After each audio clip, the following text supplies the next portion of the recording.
दुखी हो गया। गुरु जी की कैसे आप क्या हो गए मेरे लिए, मैं तो इतना खाया पिया बड़ा मजे से रहा हूँ, कभी घर वालों ने मुझसे मेरी सैलरी नहीं मांगी, और आज जो है साउथ का बैंगलोर का कोई भी वेजिटेरियन रेस्टोरेंट में आप मेरे नाम से पूछ सकते हो कि एक ऐसा कस्टमर भी था, सीधे से टिक देता था, वो ऐसा नहीं होना चाहिए। अभी दूध में रहना बड़ा कठिन है। आंसू आ गए उस दिन, मतलब वो सुबह को मैं रो, दोपहर को मैं रो, मन टूट गया, मेरे बस की नहीं है। मैंने रहा गलत चुन ली, क्या हुआ? और गुरु जी का संकल्प तो था, मेरे पास एक महात्मा आए, अरे बोले वीर पुरुष, ऐसे बोला, वीर पुरुष क्या हुआ? मैंने कुछ नहीं, मैं नहीं बता सकता। बोले बताओ तो सही, क्या ऐसे ऐसे संकल्प ले गया, 20 बार जी गुरु जी की आज्ञा नहीं पालू वो मुश्किल, और आज्ञा पालू तो मर ही रहा हूँ, कुछ टाइम का हो गया हूँ पहले, शरीर तो बदल गया। अरे बोले गुरु जी सब शक्ति देते हैं, जिसने 20 दिन शक्ति दे दी निभाने की, वो आगे भी दे देंगे, करो करो करो, ऐसी हिम्मत भरी पड़े गुरु जी के संकल्प से आएगी। हमने 21वां दिन पकड़ा, पूरे 40 दिन सोच लिए अपने काट लिए, और क्या अनुभव है 40 दिनों के। आप समझिए, आप ये सब चीजें आप सोचते होंगे कि पुस्तकों में लिखी हुई बातें होती है कि भैया ये जो व्यक्ति को जाता है, जैसे पुस्तकों में लिखी हुई बातें होती है। मैं तो 40 दिन की नहीं कर रहा था, शरीर में इतना हल्कापन आया, हम प्राणायाम में थे, इतना हल्कापन आया तो जमीन पे चलते थे ना, एक तो श्वास का पता ही नहीं चलता आ रहा है कि जा रहा है, इतना कम श्वास हो गया, 16 श्वास है या 1 मिनट में, मुझे लगता है 2 श्वास 3 श्वास मिनट में, 1 मिनट में करके देखना, 2 श्वास में आया नहीं आता आसानी से, जो अपने को धर्म मानते हो करके देखो। हमें गुरु कृपा से हुआ, हमारे बस की नहीं था, गुरु कृपा हो जाएगी आप अभी करोगे। जमीन पर हम चल रहे हैं तो ऐसा लगता है कि पैर हमारे जमीन से ऊपर है। ये केवल गुरु कृपा की 40 दिन की बात की। हम वही बात बताना चाह रहे हैं कि गुरु चाहे क्या नहीं, अंबु जब पर्वत लांग देता है गुरु कृपा से, इस कृपा से गूंगा बोलने लगता है, तोटकाचार्य की कथा सबको पता है, शंकराचार्य जी के शिष्य थे, उनका केवल गुरु सेवा में ध्यान रहता था, केवल गुरु सेवा में। और 3 शिष्य जो थे सुरेश्वराचार्य इत्यादि, वो कहते थे हम इतने बड़े विद्वान हैं, क्योंकि आप ये सेवक के चक्कर में आप अपना जो पाठ है उसको रोक देते हैं। अरे वो सेवा करता है, आज आने को पाठ तब पढ़ा देंगे, क्या हुआ, यही तो है। अरे गुरु जी को उसकी पढ़ने में कोई रुचि नहीं है, अध्ययन में अच्छा भी नहीं। अच्छा, गुरु जी ने सोचा शंकराचार्य, आद्य शंकराचार्य ऐसा समझते हो चलिए के बारे में। बोले तोटक जी गुरु जी तो सेवा में लगे हुए थे, चल सुना। और तोटकाचार्य ने तो कल का पाठ, परसों का पाठ, परसों का पाठ, जितने पाठ आज तक पढ़ाए थे सारे उनके मस्तिष्क में पड़े थे। गुरु जी का संकल्प हुआ था ना, बोलना शुरू कर दिया सारे। तो ये कहने की बात नहीं है, ऐसा घटता है, ऐसा घटता है। कभी यदि फिर आए तो 2-4 लोग हम ऐसे देखेंगे, उन लोगों को टाइम होगा, 2-4 ऐसे लोग प्रस्तुत भी कर देंगे आपके सामने कि उनका पूर्व का जीवन देखना और अभी का जीवन देखना, कितने बड़े बड़े मंत्रियों से और अपनी ईमानदारी से और अपने निष्ठा से कितने बड़े बड़े अफसर से टक्कर ले गए केवल गूगल से। अरे क्या होगा शेर बनाने तो ये तो अवश्य ही है कि हम धारण करें तो धारण होगा, लेकिन यदि गुरु की कृपा हो जाए तो हम केवल 10% भी डाल दें तो 90 की कमी को पूरी कर देते हैं। ये मैंने प्रत्यक्ष किया। वो 40 दिन मैंने कैसे कटे, कभी तो शक्ति डाल गई, इतने गजब के दिन को कटे जाते। फिर मैंने कहा गुरु जी 40 दिन तो पूरे हो गए, अब क्या करना है?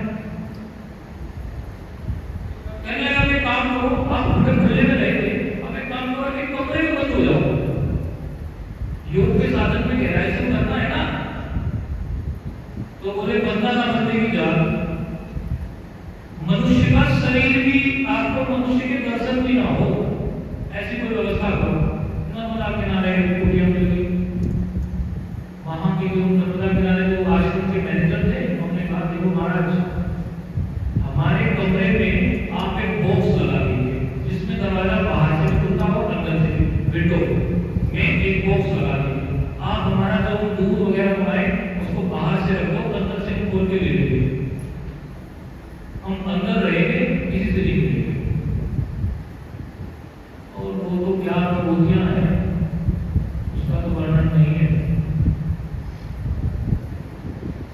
उसमें लगभग हम 40 दिन के लिए अंदर रहे थे और 23वें दिन हमें कुछ क्या सुनते ही थे, हम विचार स्थिति क्या होती है, समाधि क्या होती है, सुनते ही थे, किताबों में पढ़ा था। लेकिन 23वें दिन जो अनुभूत हुआ कहानी बात सच है, लेकिन कैसे? गुरु की आज्ञा मानने के कारण। आज्ञा समझ साहिब सेवा, मंत्र मूलम गुरु आपके मोक्ष मूलम गुरु कृपा। इन्होंने पूछा कि कुछ ऐसा प्रकाश डालिए कि जीवन धन्य हो जाए, जीवन सफल हो जाए। मैं अपना अनुभव बता रहा हूं,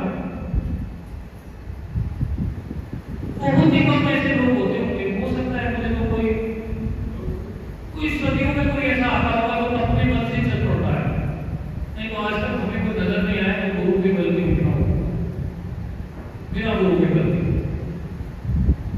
गुरु का एक बल लग जाता है ना, हमारी शक्ति कहीं बड़ी हो जाती है, उसको कोई अंदाजा नहीं। खुद देखते चले आए कि ये सब चीजें देखी। उसके बाद घूम रहे थे तो घूमते घूमते तीर्थ स्थानों में थे, तो वृंदावन में गंगोली स्वामी। अब देखिए आपकी बात बहुत इंपॉर्टेंट है, यदि पंडित जी महाराज सुन रहे होंगे इसको तो उनके भी बड़े काम की होगी और सभी लोगों के काम की होगी। टोटल कॉन्वेंट इंग्लिश मीडियम के पढ़े हुए, और हम मिलते हैं द्वारका पीठ से 17 से जो ब्रह्मलीन है वो अभी हुई थी, सोलवानंद सरस्वती 24 मस्तक में, अभी 93 साल की अवस्था में होती है। वृंदावन में हम दर्शन करने के लिए मिलते हैं, और वृंदावन में दर्शन करने के लिए वो हमसे पूछ लेते हैं, बोलो आज क्या अध्ययन कर रहे थे? महात्मा जी बताओ। मैंने कहा जी मांडुक्य उपनिषद। बोले मांडुक्य उपनिषद में भूमा शब्द आया है जी। बोले भूमा शब्द संस्कृत व्याकरण की दृष्टि से कैसे बनता है? अब संस्कृत आए मेरे से तो मैं बताऊं ना, इधर देखो उधर देखो। कहने लगे भाई महात्मा जी आप ब्राह्मण शरीर है? जी शरीर तो ब्राह्मण ही है, और महात्मा चोले में दिखाएंगे जी, गुरु जी महात्मा चोले में तो आएंगे, संस्कृत नहीं आती। बड़ा धक्का लगा मुझे, इस तरह की बात कभी पहले किसी ने कही नहीं थी। कितने साल गुजर गए थे और साधना कर रहे थे, इनको क्यों? बोले मूल भाषा संस्कृत में सारे शास्त्र बचे हुए हैं, यदि आप उसको कैसे नहीं करोगे तो आपको तो कोई कुछ भी कह के निकल जाएगा, आप उसका अर्थ कैसे घटाओगे? और कल को आपको कहीं पता नहीं कहां बैठना पड़ जाए, कौन सा विद्वान आके आपके सामने बैठ जाए, बोलेगा ये तो ब्राह्मण महात्मा होंगे कि जानता, बड़ी चोट लगी। और वही वृंदावन से हमने सर्वप्रथम लघु सिद्धांत कौमुदी करी, संस्कृत व्याकरण का ग्रंथ है, वो पढ़ाई शुरू की। और कठिन लगा, सच कह रहे हैं, क्योंकि उस तरह का परिकल्पना है, थोड़ा कठिन होता भी है, लेकिन गुरु की कृपा थी। गुरु ने जो हमें इस तरह से टोंट मारा था, वो टोंट नहीं था, वो शंकराचार्य का आशीर्वाद था मेरे लिए, वो टोंट नहीं था, वो आशीर्वाद था गुरु का।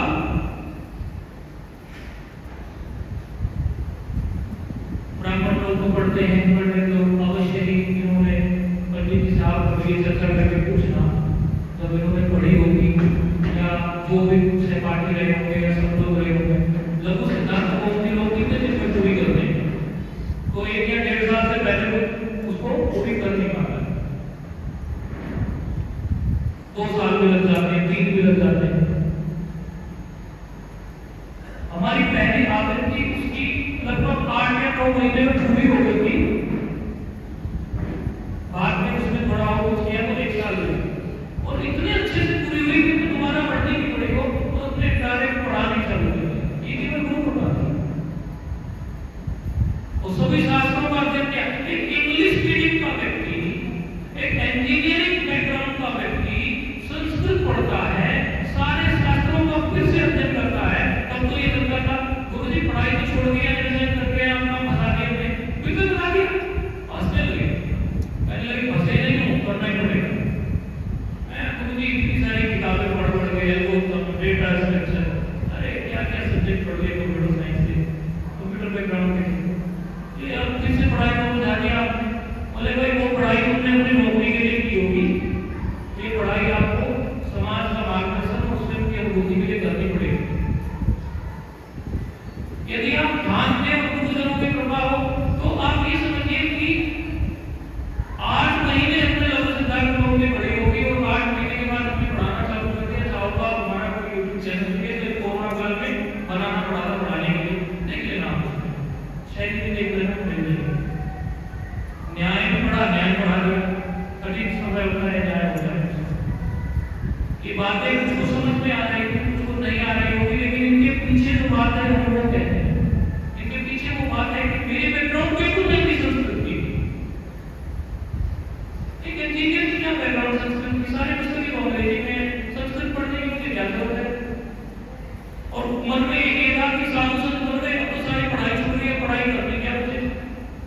लेकिन फिर से गुरुजनों की कृपा हुई, सारी चीजों का अध्ययन किया और अपने आनंद में है। तो ये एक बात है कि हम कोई चीज की क्षमता हमारे अंदर नहीं है, हम उसे धारण नहीं कर सकते। लेकिन दूसरा दृष्टिकोण ये है कि यदि गुरु कृपा हो जाए,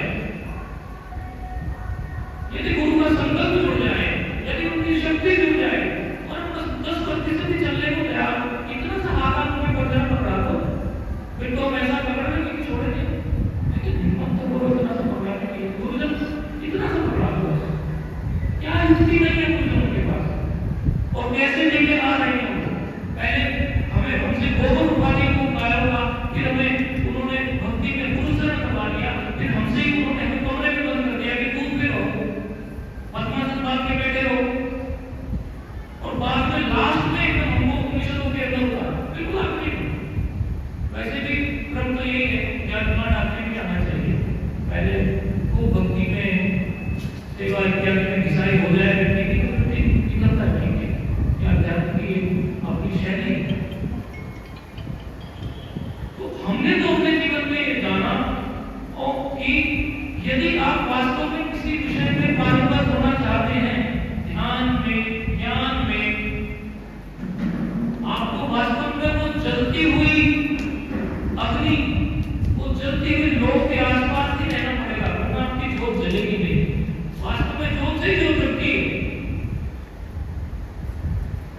यदि हम गुरुजनों के संपर्क में आते नहीं और अपनी कुटिया में बैठे रहते और बैठ के सोचते रहते कि कुछ शर्म कर करके अब तो तुम्हारा खड़ा कर देंगे, मन से जब कर करके, तो क्या करेंगे?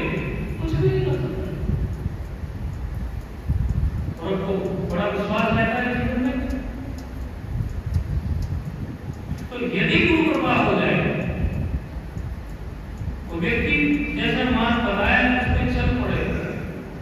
ये जो भौतिक चीजें हैं ना, आपको कहता है नौकरी नहीं मिलती थी, कोई कहता है बच्चे पैदा नहीं हुए थे, आजकल ये भी एक बड़ी समस्या है, लोगों को कुछ नहीं बोले। कोई कह रहा है कि बिटिया बहुत है, बेटा नहीं हुआ। अरे बहुत छोटी चीज है, बड़ी छोटी चीज है। ये तो ऐसे ही कोई संतों की सेवा करो, उनके चरणों के धूल से गुण प्राप्त हो जाती है, लगती होगी बहुत बड़ी बड़ी। कोई साल भर पहले दिल्ली का कोई डॉक्टर था, पति डॉक्टर पत्नी डॉक्टर, अच्छा कोई नहीं परेशान, पता नहीं किसने कहां से भेज दिया हो। भाई मैं कोई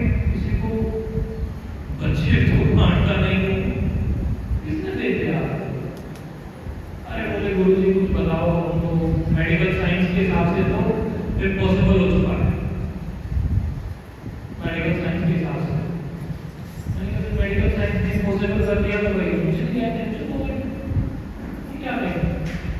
नहीं, वो भाव अपने बनाते रहे उस तरह के, अपनी श्रद्धा जाहिर करते रहे। मैंने कहा अच्छा काम करो, शास्त्र में इस प्रकार ऐसा ऐसा कुछ है, आप ऐसा करो। तो अभी लोगों की अभी साधारण पहले कुछ मैसेज आया था लोगों की 30 मई तक डिलीवरी है, डिलीवरी होने बचा है, और प्रसिद्ध डॉक्टर है दिल्ली में, और मुंबई में उनका उनके बहुत खानदानी डॉक्टर है, यानी वो जो उनके माँ बाप भी डॉक्टर है, गायनेकोलॉजिस्ट नहीं है, बच्चा। तो ये तो चीजें जो है ना, ये तो कोई योग आ जाता है और गुरुजनों की कृपा हो जाती है, हो जाता है, ये बड़ी बात है।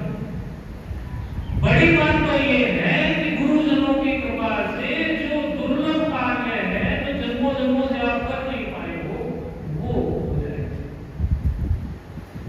हो सकता है। आपके जीवन में कुछ ऐसा हो जाए कि आपके अंदर कोई खटक ना बचे। अभी रास्ते में हमें अपनी कोर्ट लेके आ रहे थे, गाड़ी में तो कह रहे थे, बता रहे थे कि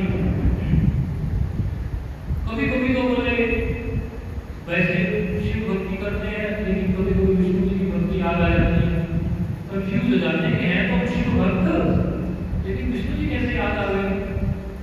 हमने कहा भाई शिव जी के भक्त हो, लेकिन मम माया दुलत गया, ये तो किसका वचन है? भगवान कृष्ण का, विष्णु जी का वचन है। इनके बिना भी माया से पीछा नहीं छोड़ता, इसलिए इनकी याद आना तो अच्छी बात है, कोई बात नहीं है। यदि आप शिव भक्त हो और विष्णु जी का आपको स्मरण चल जाता है, तो विष्णु जी के स्मरण से आपको अच्छा ही होगा, कोई इसमें बुरी बात नहीं है। क्योंकि हमारे यहाँ पर पंचायत देव की उपासना है, अब वो पंचायत देव की उपासना में एक को बनाना पड़ता है मुख्य और 4 को बनाना पड़ता है कौन? माना शिव जी को मुख्य बना लिया तो चारों को भी लेके तो चलना पड़ेगा, चारों छूट थोड़ी जाएंगे। तो एक पद्धति ऐसी होती है, एक तरीका ऐसा होता है कि उस पद्धति से हम चल पड़े तो शीघ्र ही हमारा कल्याण हो जाता है। और यदि हम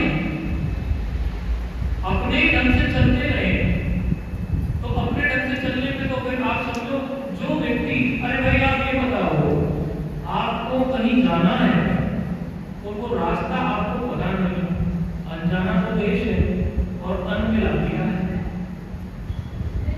कोई भगवान यदि अभी तक मिले होते तो बात ही निराली होती, इसका मतलब अभी मिले नहीं है, और अनजाना देश है, कैसे जाना, किस रास्ते से जाना आपको पता नहीं है। तो एक छोटे से भी जगह आपको जाना हो जहाँ का आपको रास्ता पता नहीं है, तो जो अहंकारी व्यक्ति होगा, जो मूढ़ व्यक्ति होगा, वो रास्ता किसी से पूछेगा नहीं, अहंकार में भटकता रहेगा, घंटों भटकता रहेगा। और जो व्यक्ति ज्ञानवान होगा, और ये हमेशा प्राय देखा गया है, जो कुछ है नहीं उसमें अहंकार ही अहंकार है, जो कुछ है ही नहीं, मतलब जिसके पास कोई प्राण बल, कोई विद्या बल, कोई ज्ञान बल, कुछ भी नहीं है, वो व्यक्ति ऐसे अहंकार में झुकता रहता है।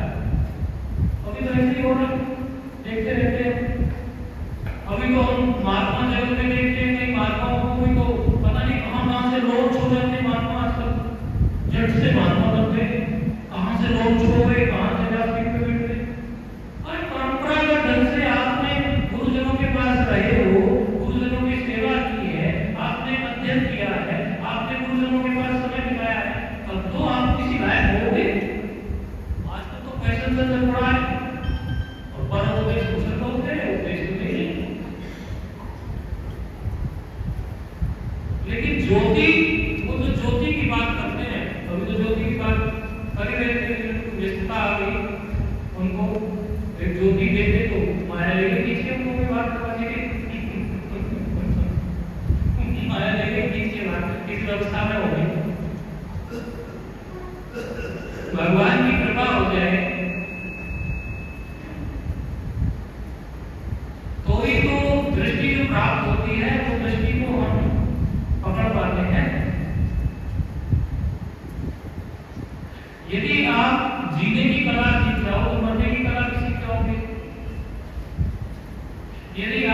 उससे रोज थोड़ा सा ध्यान कर लो, वो थोड़ा सा समझो 15 मिनट,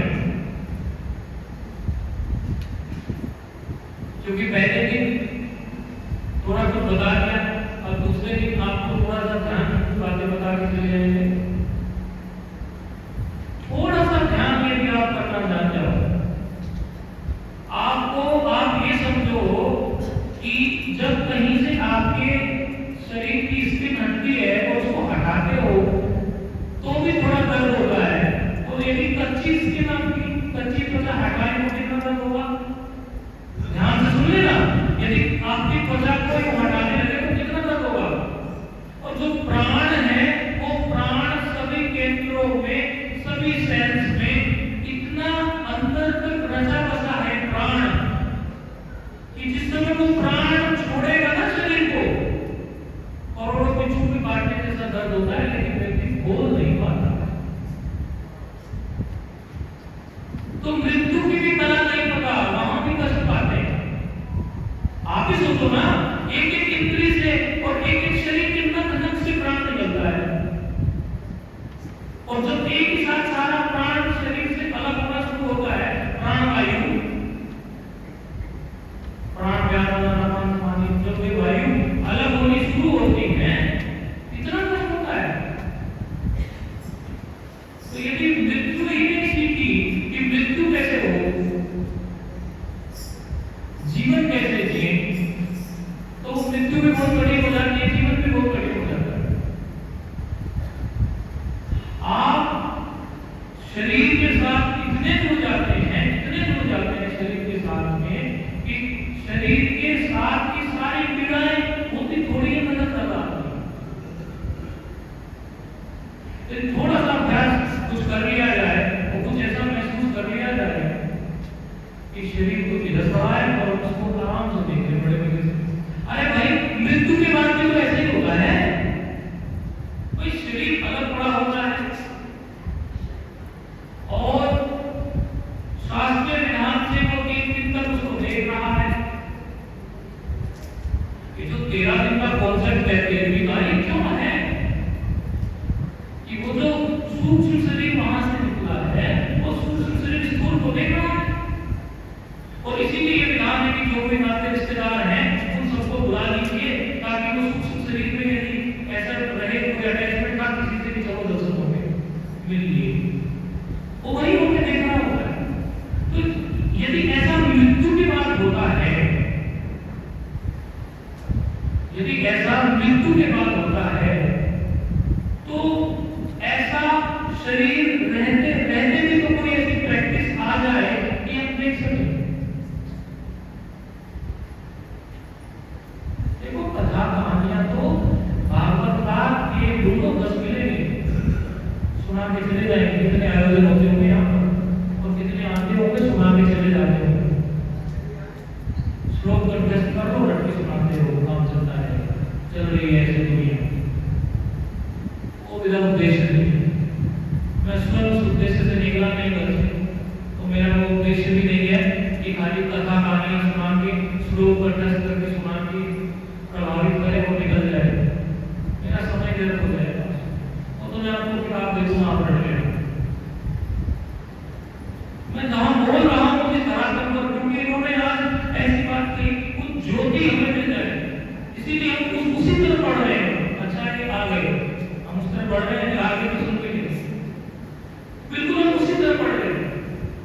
जो मृत्यु के क्षण में जो घटना घटती है, ये ध्यान की बात है, बड़ी गंभीरता से सुनेंगे इसको।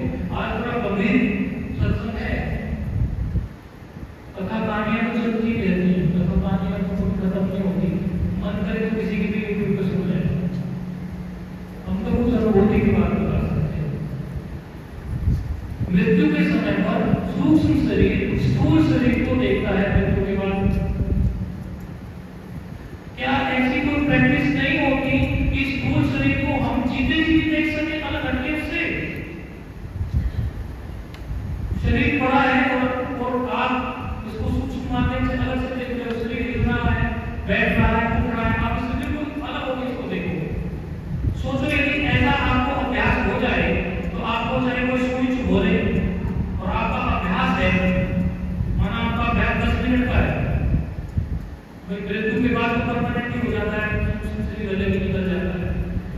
आगे मैंने अपना अभ्यास 10 मिनट का बना लिया ऐसा कि 10 मिनट मेरा ऐसा अभ्यास है कि मैं स्थूल शरीर से अलग होकर बैठ जाऊंगा। अब 10 मिनट में तलवार निकाले सुई निकाले आपको पता नहीं चलेगा। ऐसा भी तो है, लेकिन ये तभी संभव है जब चलने के लिए कोई तैयार हो और चलाने वाले गुरु मिल जाए। वैसे तो प्राय ये चीजें दुर्लभ होती जा रही है, ना कोई का कोई जिक्र होता और ना ये चीजें माइक में बोली जाती, क्योंकि माइक में बोल के लोगों को समझ में कहाँ आती। वो तो जब जिज्ञासु आता है कैसे बोले तब विज्ञान गुरु मेवा विरक्षे, उसके विज्ञान के लिए कल्पना उसके अपने स्वरूप के विज्ञान के लिए उसको जानने के लिए गुरु मेवा विरक्षे, गुरु की शरण चलाना भाई। उनको वो उपनिषद से बोल रहे हैं। फिर गुरु के लक्षण बताए, बोले गुरु कहते हो, बोले श्रोत्रिय ब्रह्मनिष्ठ, श्रोत्रिय ब्रह्मनिष्ठ, श्रोत्रिय हो, शास्त्रों के ज्ञाता हो, शास्त्र की प्रत्येक युक्ति को बताओ, ताकि जो भी आपके अंदर संशय है वो सारे संशय को आप निवृत्त कर सको शास्त्र के माध्यम से। यदि मैं कोई बात बोलता चला जाऊं और वो शास्त्र में ना मिलती हो तो मेरी बात पूरी बकवास कह रहेगी, उसका कोई प्रमाण नहीं है।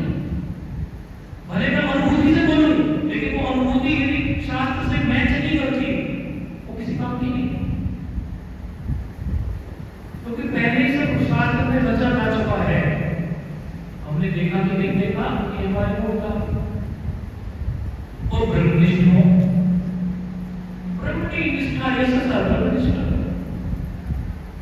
ब्रह्मेव निष्ठा ये सदा ब्रह्मनिष्ठा, दोनों को उत्पत्ति है, दोनों प्रकार का अर्थ कर रहे हैं।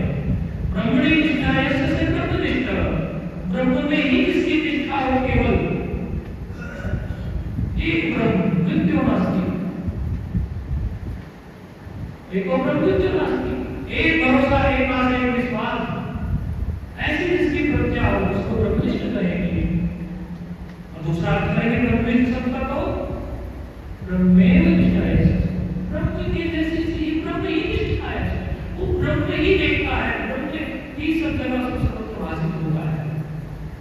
यानी वो स्वयं भी ब्रह्म ही देखता है, स्वयं को भी तो अलग से कुछ देखता नहीं। तू ही तू भाई, तू ही तू, जहां देखो वहां तू ही तू। तो किनारे एक महात्मा रहते थे, रात भर यही गाते रहते, तू ही तू भाई, तू ही तू, और जहां देखते वहां तू ही। ऐसी निष्ठा है। तब विज्ञान कैसे गुरु के पास जाएंगे, फिर बुलाएंगे, ध्यान कैसे करें। बोले ठीक है, जीवन जीना तो बहुत सिखाया, बात बिल्कुल सिखाने, चलो जीवन जीना तो बहुत सिखाया।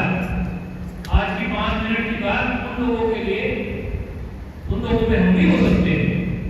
समय का क्या भरोसा, समय का क्या भरोसा, कोई उम्र से थोड़ी ना मृत्यु देख के आती है, समय का कोई भरोसा नहीं। लेकिन फिर भी जो उम्र दराज है आज वो कुछ मृत्यु सीख लो। जीवन तो सीखा ही होगा आप लोगों ने, इतना सीख लिया है, मृत्यु सीख रोज। यदि आप वास्तव में ऐसी मृत्यु चाहते हैं, ऐसी उत्तर में मृत्यु चाहते हैं कि दोबारा लौट के वापस आना ना पड़े, फिर से आवागमन का डोरा फिर से आवागमन में ना बन जाए, तो बुजुर्ग लोग, सभी लोग वैसे लोग, लेकिन बुजुर्ग खास तौर पर इस बात को बड़े ध्यान से सुनेंगे, एक अभ्यास आप रोज करें। एक व्यक्ति को ये बात जचती होगी तो उसके काम आ जाएगी, और यदि ये बात जो अभी बता रहे हैं मृत्यु के क्षण उसको याद किया कि तो भी काम आ जाएगी। आप लोग हो सकता है इन सब चीजों को बड़ी मानते हो, दुनिया की बहुत सारी चीजों को, लेकिन वो आपको प्रारंभ से प्राप्त है। जीवन जीना सीख लो या मृत्यु सीख लो, वो नहीं सीखने को मिलेगा, और ना कोई वो बातें करने वाला, क्योंकि प्राय ये प्रश्न चल पड़ा वक्ताओं का कि बातें वो करते हैं जो लोगों को पसंद हो, वो बातें करने वाला मूर्ख होता है। लोगों को पसंद हो वो बात नहीं करनी है, लोगों का हित हो वो बात करनी है, भले कड़वी क्यों ना हो, भले कड़वी क्यों ना हो, और पता है गुरुजन जब बात खींचते हैं ना तो एक बात खींचने में भी बड़ी प्रभाव होती है। अच्छा वैसे तो हमारा जो स्कूल कॉलेज का एक कॉन्सेप्ट था ना तो बच्चों को भी नहीं सकते गुरुजन बात खींचते थे, आपसे तो लोग खींचे होंगे हमारे खींचते। लेकिन हम कुछ मालिश कर रहे थे बैठे बैठे, हमारा भाई और विद्यार्थी उसने तो बात पीएचडी कर रही, अभी तो अच्छी जगह पीछे रह कार्य कर रहे, अभी तो उसने व्याकरण से पीएचडी कर ली, अच्छी जगह बैठा है। बोला गुरुजी मालिश के एक्यूप्रेशर कोर्स मुझे पता है, मैं कर दूं? हाँ भी कर दे।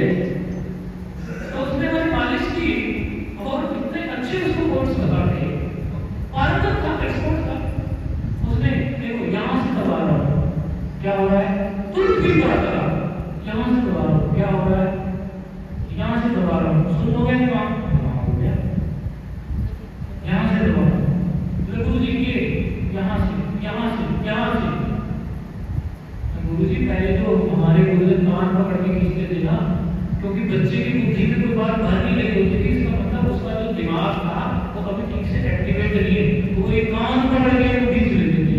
तो उनको पता था कि कौन सी नस दबाएंगे कि वो फिर आपका दिमाग एक्टिवेट हो जाए। ऐसा क्या है हमारे विषय का,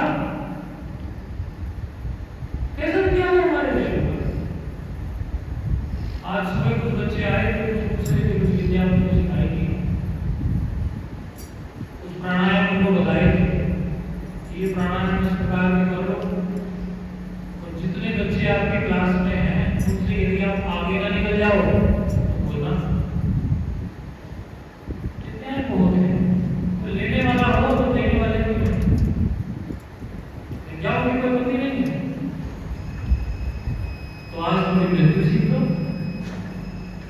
एक्चुअली हम कह रहे हैं कि मृत्यु सीख लो, लेकिन ये इतना रिलीविंग सा, इतना रिलीफ देने वाला ध्यान है कि मृत्यु तो कह रहे हैं, लेकिन ये आपको इतना हल्का कर देगा, इतना हल्का कर देगा, आप कहोगे कि जो उन्होंने कहा ना कि जमीन वाली जो बात बोली, हैरान हूं, बड़ी सुंदर बोला, क्या बोला था, हैरान हूं, कुछ बोला था ना, जमीन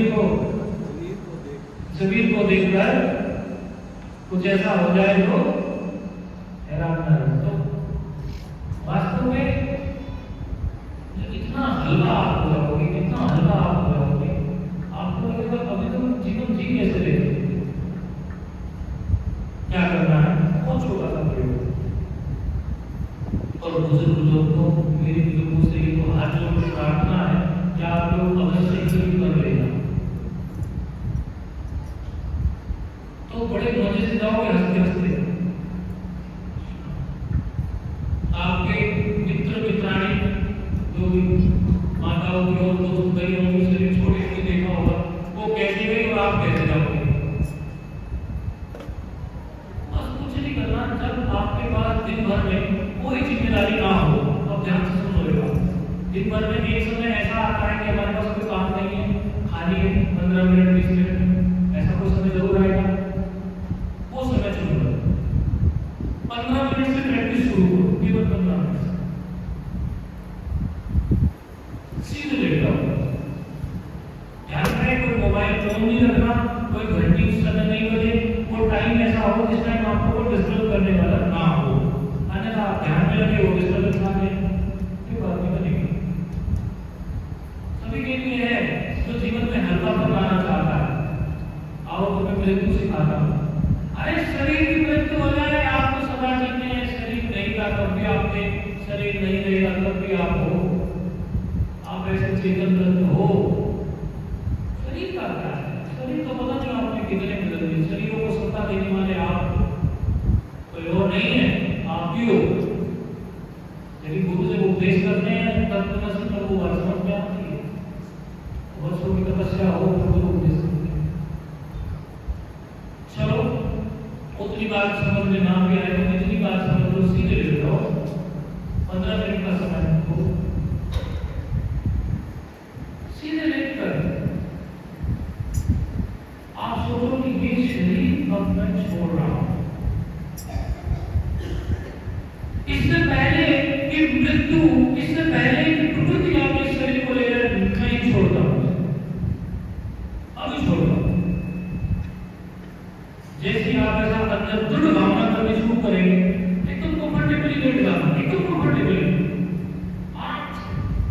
जैसे ही भावना जड़ करना शुरू करेंगे, पता है क्या होगा? आज कल के दिन में आपको सब कुछ याद आना शुरू हो जाएगा। मेरे तो ये कब रह गया, यदि ये शरीर अभी छूट गया, सोचो कि अभी शरीर छोड़ रहा हूं, अभी तो यदि ये शरीर छूट गया अभी, तो ये जिम्मेदारी बाकी है, ये जिम्मेदारी बाकी है। सब निकल के सामने आ रहा है, निकल के देखते जाओ उसको। जो भी विचार आ रहा है चुपचाप उसको देखते जाओ और शरीर को ढीला छोड़ते जाओ, पूरे ठीक से। केवल जो आपको जिम्मेदारी याद आ रही है उनको देखते जाओ, वो विचार को देखते जाओ, कुछ भी नहीं करना है। हाँ, ध्यान ये रहना चाहिए कि खाना अधिक भी ना खाया हो, कम भी ना खाया हो, क्योंकि अधिक खाया होगा तो नींद आ जाएगी और कम खाया होगा तो पेट में दर्द होगा। तो युक्त आहार लेना, थोड़ा खाया हो उससे नींद ना आए और नींद भी पूरी हो चुकी हो। रोज रोज ऐसा आप अभ्यास करेंगे, लेकिन आपको लगेगा करते करते, किसी को 15 दिन में, किसी को 20 दिन में, किसी को महीने में या किसी को साल में, ऐसा लगेगा कि अब आपने उन विचारों को जब देखना शुरू किया, अब आपको वो जिम्मेदारी के विचार आने ऑटोमेटिकली कम हो गए। ये ध्यान जब मैं सीख रहा था हमारे गुरु जी से, मैंने कहा ये कुछ भी नहीं है, इतनी सरल छोटी सी बात है, तो कोई बड़ी बात नहीं, ऐसे बोल दिया था। अरे अच्छा, आप विचारों को देख रहे हो ऐसी अवस्था में, वो छोटी बात है। अरे आप 15 मिनट करके देखो, आपसे होगा भी नहीं, तुरंत खड़े हो जाओगे, डर जाओगे, डर भी क्या होगा, लेकिन फिर भी आप 15 मिनट झेल गए और रोज झेल गए, आप ऐसे हो जाएंगे कि शरीर तो अलग पड़ा है और आप आराम से देख रहे हो सब कुछ, शरीर अलग पड़ा है। अरे ये कैसे संभव है कि कोई हम चीज देखे तो देखने से कोई चीज चली जाए? बोले अच्छा चलो तो बताओ, एक आप लोगों से भी पूछते हैं, यदि किसी के घर में चोर घुस जाए, ये हमारे गुरु जी ने बताई परंपरा चला रहे हैं, हम आपको बता रहे। आप कभी गुरु बनोगे या किसी का मार्गदर्शन करोगे, आप आगे बढ़ा देना, ऐसी तो परंपरा चलती है। जो ऊंची बात मिलती है उसको आगे प्रसारित करना चाहिए। बोले आपके घर में यदि कोई चोर घुस जाए और आप अपने बिस्तर पे या तो लेटे हो या बैठे हो, आपको वहां से उठ के नहीं जाना, तो चोर को भगा देना है, शोर भी नहीं मचाना। बोले तो सामान्य व्यक्ति क्या कहेगा, कहीं पे बैठा बैठा मैं कहूंगा चोर चोर चोर चोर भाग जाएगा। बोले ये तो एक युक्ति है, दूसरी युक्ति बताओ, ये भी युक्ति है। उनको हमारा ध्यान खींचना था ना, ध्यान की तरफ। हमने कहा गुरु जी वो तो समझ में नहीं आ रहा, हम खाट हिला देंगे, चारपाई हिला देंगे, शोर कर देंगे। बोले वो तो शोर ही करना है, चोर चोर ना कह के आपने चारपाई हिला दी, शोर ही तो कर रहे हो। और कोई बताओ, गुरु जी हमारी समझ में नहीं है। अरे बोले यदि चोर को ये जच जाए, केवल इतना जचाना है चोर को कि तुम्हें कोई देख रहा है, चोर चोरी छोड़ देगा। तुम एक काम करो ना, वहीं बैठे बैठे केवल टॉर्च मारो, वहीं बैठे बैठे उसी कोने में लेटे लेटे टॉर्च मार दो, चोर समझ जाएगा मुझे वो देख रहा है, चोरी नहीं करेगा। बोले यही ध्यान है। ये जिस समय तुम विचारों को, जो भी नेगेटिविटी के विचार हैं आपकी, और जो भी मृत्यु के समय आपको उठ सकता है विचार जो आपकी गति खराब करेगा आगे की, क्योंकि जैसा मरण समय पे आपको चिंतन होगा वैसा आपको शरीर मिलेगा आगे। तो आप मृत्यु को अपनी चॉइस से क्यों नहीं करना चाहते? आप मृत्यु को ऐसे क्यों ले जाते? हमेशा आप निराश क्यों हो? हमेशा आप प्रकृति के वश में क्यों रहते हो कि प्रकृति उठाएगी, हमारा शरीर उठा के ले जाएगी? अरे महाराज हम ऐसे ऐसे महात्मा को देखते हैं, वो बोले अभी मैं मर रहा हूं भाई, बिछाओ बिस्तर, मृत्यु को यूं साक्षी होकर काम करा। हमारे तो जो परदादा थे, हमने तो अपने पिता से सबसे पता सुनी, हमारे का जो परदादा थे ना, परदादा, उन्होंने कह दिया था कि दोपहर को 2 बजे में मरूंगा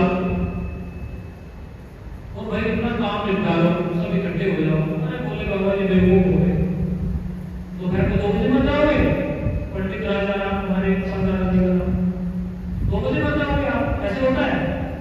अरे नहीं 2 बजे मर जाओगे। इस विश्वास तो आया नहीं लोगों को। उस शहीदों को लेकर टाइम आया, उन्होंने कहा अरे एक काम करो, हाथ से नीचे उतारो, हाथ से नीचे उतारो। अरे बाबा जी क्या था, नहीं उतारो उतारो, मैं चलो उतारो। लोग इकट्ठे हो गए, तो पता नहीं मैं उड़ा मजाक करता है कि वहां है क्या बात है। और 2 बजे उतारा और 2 बजे जैसे उतारा, वो तो भ्रष्ट थे, परमाणु थे हमारे तो भ्रष्ट थे। लेकिन बड़ा अच्छा उनके अंदर ऐसी साधना थी, कुछ अंदर से ऐसा उनको विवेक था। तो जरूरी नहीं है, आप मृत्यु की चॉइस खुद कर सकते हैं। यदि आप रोज आराम से 15 मिनट लेट जाएं और विचार करें, ठीक से विचार करें, इससे भी कभी जा रहा है, बताओ क्या जिम्मेदारी है, पूछे मुझसे क्या जिम्मेदारी है, बोल। अरे बोले वो नगर की जिम्मेदारी देना बोल गए, वो बोल गए, ये बोल गए। धीरे धीरे उनको दिन रोज उस जिम्मेदारी को हटाते जाए और एक दिन ऐसा आएगा आप हंसोगे।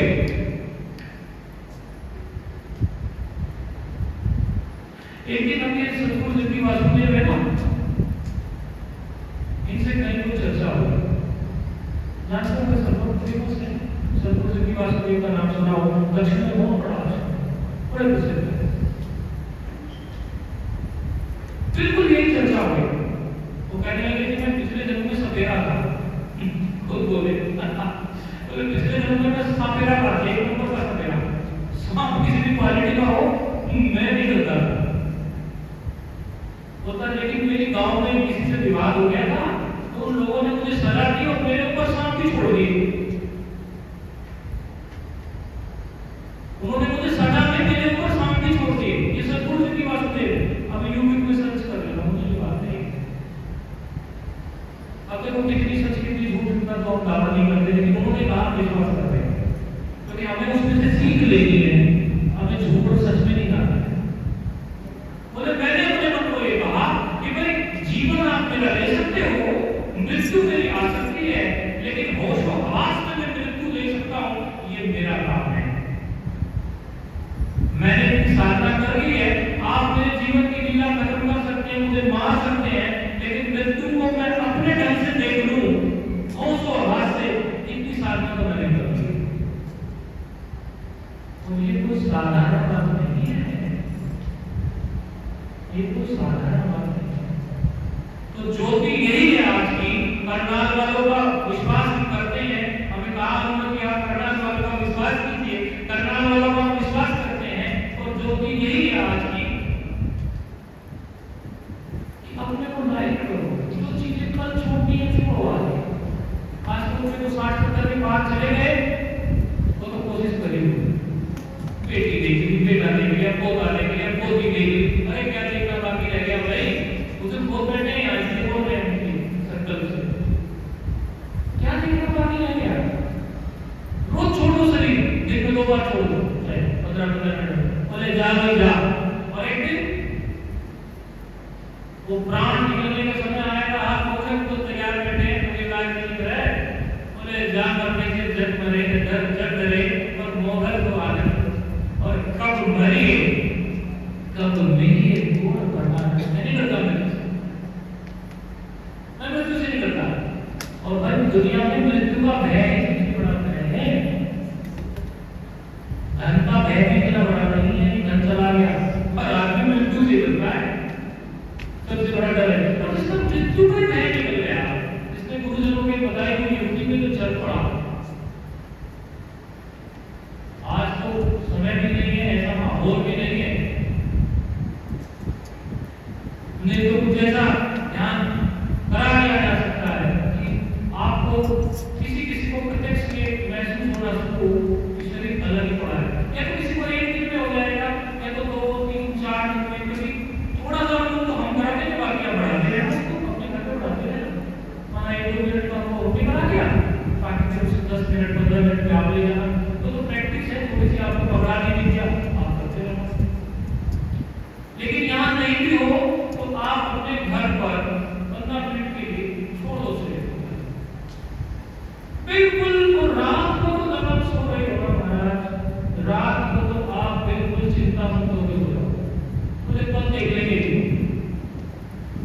रात अच्छी है ना सोने का समय, उसकी सुबह अच्छी है।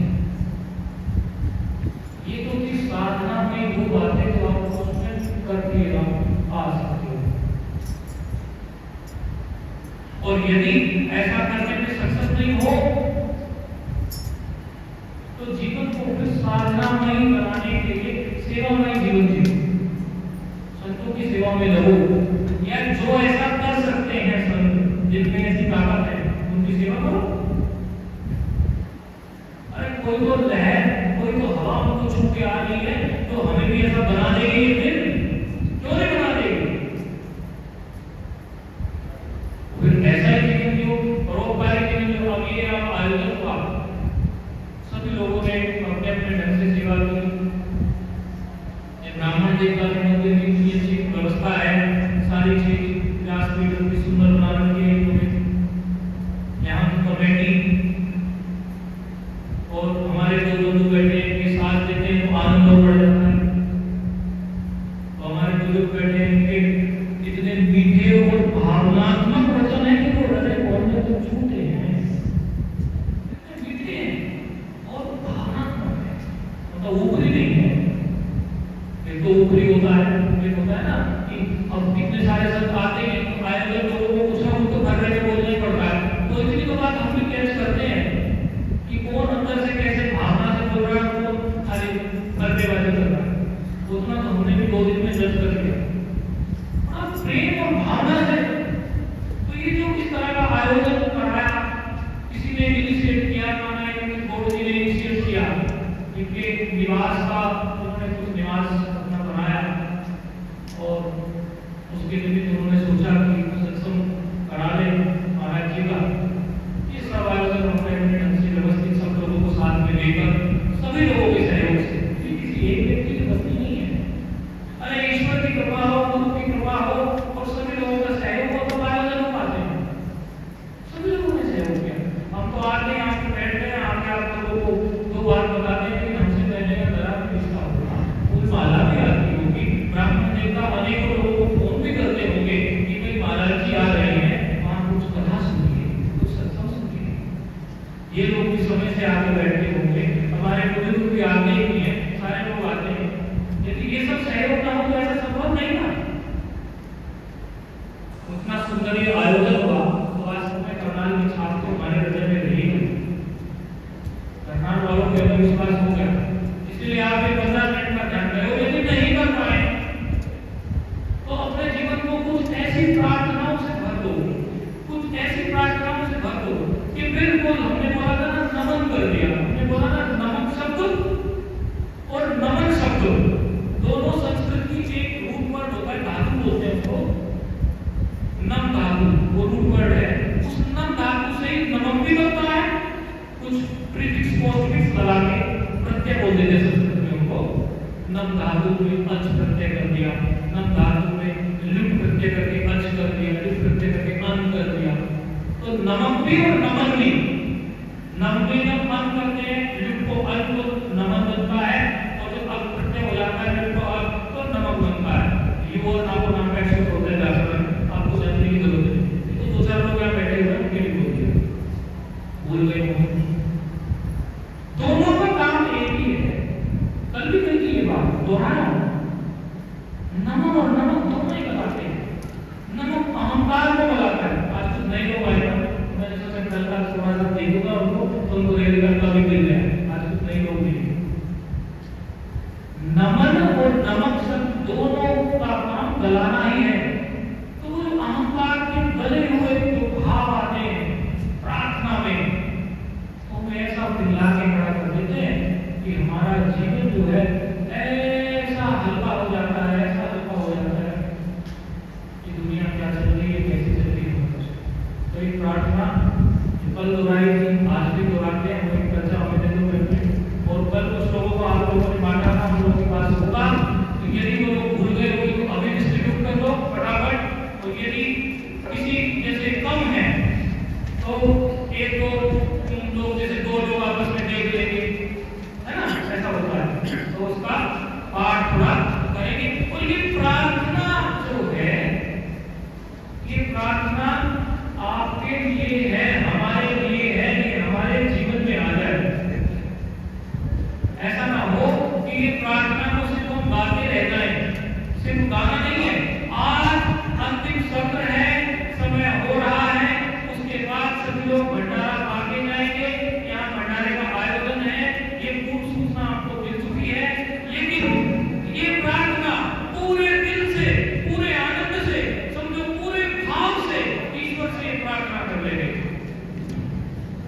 प्रार्थना सभी सभी धर्मों में, सभी संप्रदाय में बड़ी मूल्यवान मानी गई है।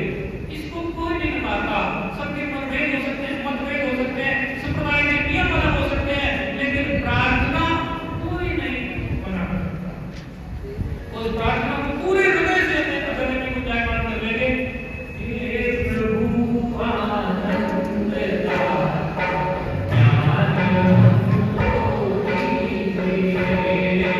हे प्रभु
करते करते करते करते करते आपके अंदर उतरने लगेगी। स्वामी विवेकानंद बोले एक बार गुरु जी से, गुरु जी रामकृष्ण परमहंस से, ये आप क्या पढ़ा रहे हैं? मैं आत्मा हूँ, मैं अजर हूँ, मैं अमर हूँ। अरे गुरु जी मैं जानता हूँ, मैं तो शरीर हूँ, मेरा नाम विवेकानंद है। अरे बोले कोई बात नहीं, कार्तिक बोलते ना वो, बोले कोई बात नहीं, तू पढ़ तो सही, पढ़ तो सही। और पढ़ते पढ़ते पढ़ते पढ़ते एक दिन ऐसा टाइम आया कि वो अवस्था बनने लगी। उस अवस्था में गुरु ने आके चाबी मांगी और उस पर दे दिया स्वर दीक्षा से, और उनको ब्रह्म साक्षात्कार हो गया।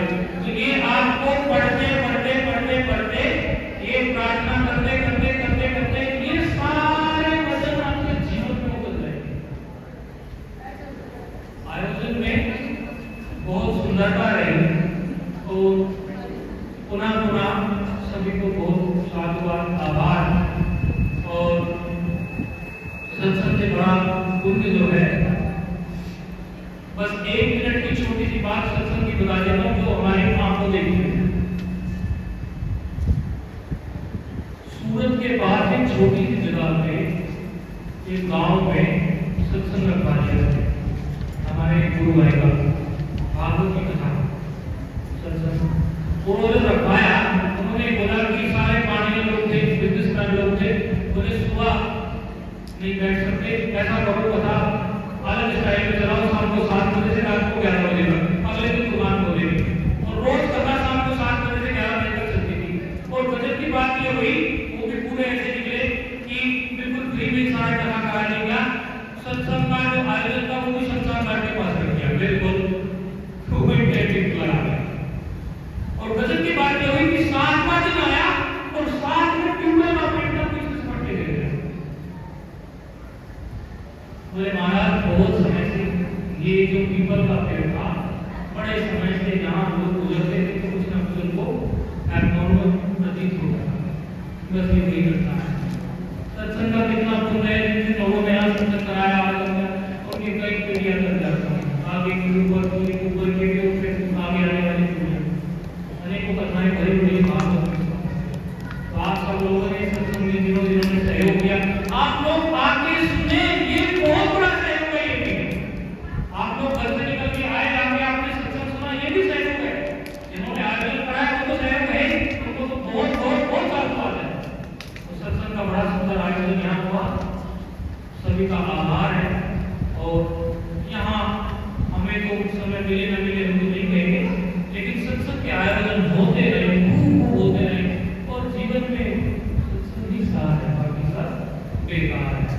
ओम पूर्णमद पूर्णमिदं पूर्णात् पूर्णमुदच्यते पूर्णस्य पूर्णमादाय पूर्णमेवावशिष्यते।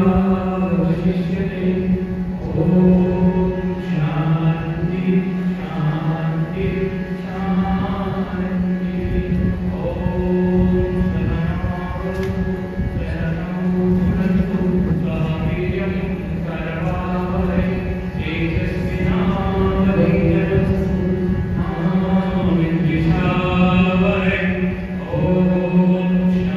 शांति शांति शांति।